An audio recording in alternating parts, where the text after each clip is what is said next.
Today on the newscast, Israel strikes Hamas in Gaza after a volley of rockets targets Israeli cities. Is there more to come? Get all the breaking details next.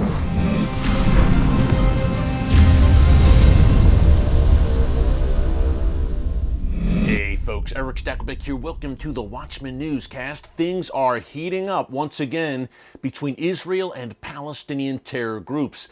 Now, on yesterday's Watchman live stream, if you missed it, you can check it out here in our archives. Just go to the homepage and go under newscast and you will find it there. We broke down this major Israeli counter-terrorism raid that took place yesterday in the city of Nablus in the West Bank. Now, the world calls it the West Bank. Here at the newscast, we call it Judea and Samaria because that's what the Bible calls it. It is the biblical heartland. Nablus, for instance, was known in the Bible as Shechem. It is where Joseph is buried. Nonetheless, today that city unfortunately has become a hotbed for Palestinian terror groups, including Hamas, Palestinian Islamic Jihad, and a newer group that calls itself the Lion's Den. Now, yesterday during this counter-terror raid, Israeli forces entered Nablus to make an arrest of a terrorism suspect who was involved in the death of an Israel Defense Forces soldier a few months ago. But things didn't go smoothly, folks. They were attacked, Israeli forces, on all sides by members of Palestinian terror groups. Again, Nablus, like Jenin, another West Bank city, has really become a hotbed for terror activity, and it has been for years.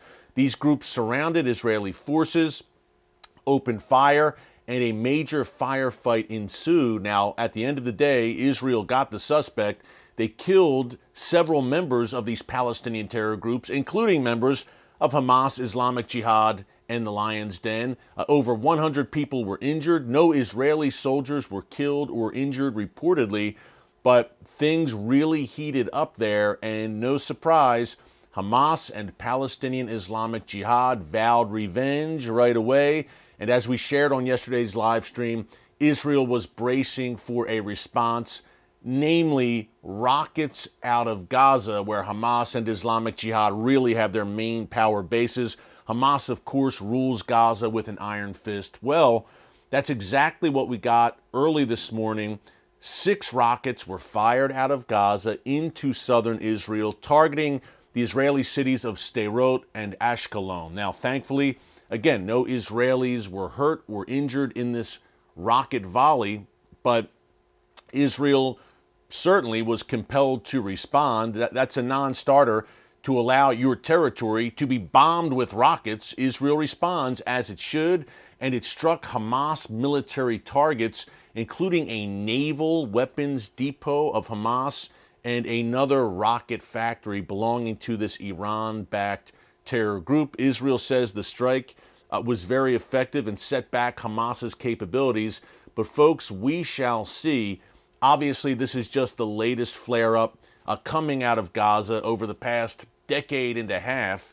And this is a persistent thorn in Israel's side. Every time Israel acts against terrorists in the Jerusalem area, for instance, or in Nablus or in Jenin, you've got the response out of Gaza. Yes, Hamas and Palestinian Islamic Jihad have a strong presence in the West Bank area, Judea and Samaria. But again, as I mentioned a minute ago, their main power base is certainly in Gaza. We're going to break down the larger ramifications of this in a second. You've got the backdrop now. Where is it all heading? What does it all mean? Before I get into that, just a quick reminder to subscribe to the Watchman News channel right here on YouTube and click the notification bell so you get alerts every time a new video is posted. Give us a thumbs up. We really appreciate your support here on the channel, and we invite you to join us, if you haven't already, as watchmen and women on the wall for such a time as this. By the way, programming note, we had the live stream yesterday. If you missed my wide-ranging interview with our good friend Amir Sarfati of Behold Israel, that was posted here on the channel on Tuesday, February 21st. You won't want to miss that, folks. Check that out as well. Amir really broke down everything happening in the region right now and how it affects you no matter where you live. Well, if another war breaks out between Israel and Hamas, that will certainly have a major impact on the Middle East. So where do things shape up right now after yesterday's events? The major counter-terror raid, the rockets fired, and Israel's response. Well, number one, I think that we will see more counter-terror raids in places like Nablus and Jenin and in the Jerusalem area as well. Sadly, Hamas and Islamic Jihad and this group that I mentioned that calls itself Lion's Den, they continue to plot new attacks against Israel. And folks, reminder, Israel is in the midst of I guess you would call it a mini terror wave. We've had two horrific, deadly attacks in Jerusalem over the past month that we have documented here on the newscast. So certainly Israel is on high alert right now, and what they want to do is preemptively take out terrorists before these attacks can come to fruition. Makes a lot of sense, right? But Hamas and Islamic Jihad, they don't like that, surprise, surprise, and they threaten reprisal attacks every time Israel conducts a counter-terror raid. So look for more counter-terror raids, number one. Number two, a few dates that you should circle on your calendar, folks, because they may shape up to be pretty eventful. Number one, Ramadan, the Muslim holiday, starts on March 22nd. It lasts for about a month. And number two, Easter is on April 9th. And number three, Passover is on April 5th. And that lasts for about a week as well. So this is a year that Ramadan, Passover, and Easter all pretty much converge. And that means that there will be a very volatile situation, especially in Jerusalem. Remember, Hamas, Islamic Jihad, these Palestinian radical groups, they use the Temple Mount, in particular the Al-Aqsa Mosque, as their rallying cry and as a reason to attack Israel. Think back to that May 2021 war between Israel and Hamas. It was all about Jerusalem. Hamas painted itself as the defender of Al-Aqsa and accused Israel of defiling the Al-Aqsa Mosque. So you can expect that rhetoric to certainly increase during Ramadan. There will be more activity, of course, on the Temple Mount, where the Al-Aqsa Mosque and the Dome of the Rock stand today, but which was once home to the first and second Jewish temples as described in the Bible. Nonetheless, you can expect during Ramadan, Passover, Easter, there will be more activity on the Temple Mount and more potential for a major flare-up. So we're keeping a very close eye on that. We are praying for the peace of Jerusalem, praying that does not happen, but it certainly bears watching. Lastly, you might say, okay, we have another volley by Hamas, things are heating up. Does that mean another war? I mentioned that May 2021 war, an 11-day affair. Remember August 2022, Israel and Islamic Jihad went toe-to-toe in Gaza. Hamas did not get involved in that. And why? Which brings me to the larger point.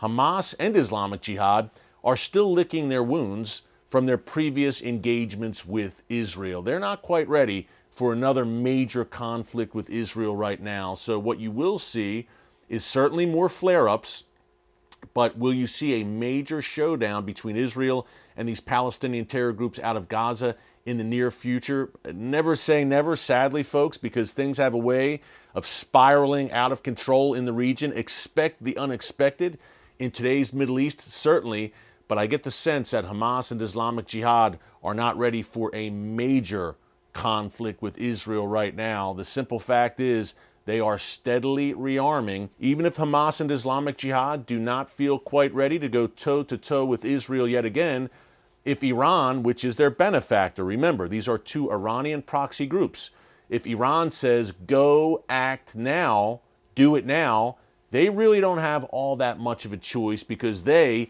in particular Palestinian Islamic Jihad, are very reliant on Iranian largesse and Iranian funding and support. So the Iranian regime, as always, it seems, the head of the snake in the region when it comes to terror is really calling the shots there. We're watching all this very closely, folks. Until tomorrow, thanks so much for joining us. God bless you. And remember, never hold your peace. Hey everyone, thanks for checking out the Watchman Newscast. If you enjoyed this episode and want to see more, make sure you go ahead and hit the like button, click subscribe, and tap the bell icon to turn on notifications for new Watchman Newscast episodes every weekday.